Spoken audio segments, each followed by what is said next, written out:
Hello दोस्तों, आपका स्वागत है फूडी मसाला में। और आज हम बनाएंगे ग्रीन एप्पल का जूस या हरे जो सेब फल आते हैं उसका जूस। तो चलिए बनाना शुरू करते हैं हरे एप्पल का या ग्रीन एप्पल का जूस बनाना। तो यहाँ पे मैं 2 से 3 एप्पल ले रहा हूँ, ग्रीन वाले हैं। आप चाहे तो 2 ले सकते हैं, आप 3 ले सकते हैं। इसको आप अच्छी तरह से वॉश कर लें, धो लें और इस तरीके से आप कट कर लें। आप चाहे तो छोटे पीस भी कर सकते हैं। छोटे पीस करेंगे तो आप मिक्सर ग्राइंडर में और आसानी से पीसेंगे। इसमें थोड़ी सी दिक्कत जा सकती है, लेकिन आप छोटे कर लें। मैंने इस आकार का इसे काटा है। बहुत ही सिंपल जूस बना रहा हूँ, आप आसानी से इसको बना सकते हैं। एक मिक्सर ग्राइंडर लेंगे, अब उसमें हम ये सारे टुकड़े को डाल देंगे और करीबन 10-10 सेकंड के हिसाब से 3 से 4 बार हम इसे चला लेंगे।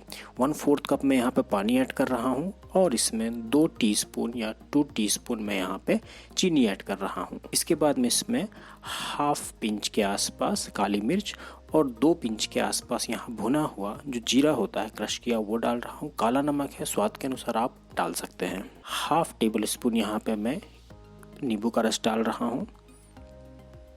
चीनी यहाँ पे ऑप्शनल है दोस्तों, आप डालना चाहते हो डालें या ना डालें। 10-10 सेकेंड के लिए 3 से 4 बार हम इसे चलाएंगे। इस केस में हमें इसको 2 बार पहले रोकना पड़ता है, क्योंकि जब पीसेस बड़े होते हैं, छोटे होंगे तो आसानी से पिस जाते हैं, आसानी से हम पीस सकते हैं। तो बस इस तरीके से आप इसे पीस लें।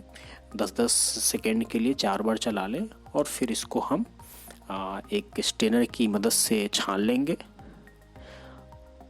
और इस तरीके से हम उसको निकाल लेंगे। इसे आप फेंके ना, इसकी आप सब्जी। अब इसे हम निकाल लेते हैं एक गिलास में। सजाने के लिए ऊपर से मैंने थोड़ा सा चीनी लगा दिया है, चीनी ही है वो, और जो भुना हुआ जीरा था वही लगा हुआ है नींबू के साथ। और अब इसे हम निकाल लेते हैं। तो दोस्तों ये हमारा जो ग्रीन एप्पल का जूस था तैयार हो चुका है। थोड़ा बहुत और सजा दिया है मैंने इसको। तो अगर ये जूस आपको पसंद आता है तो प्लीज़ इसको लाइक कीजिए, सब्सक्राइब कीजिए, कमेंट कीजिए, शेयर जरूर कीजिए दोस्तों। Thank you for watching my video.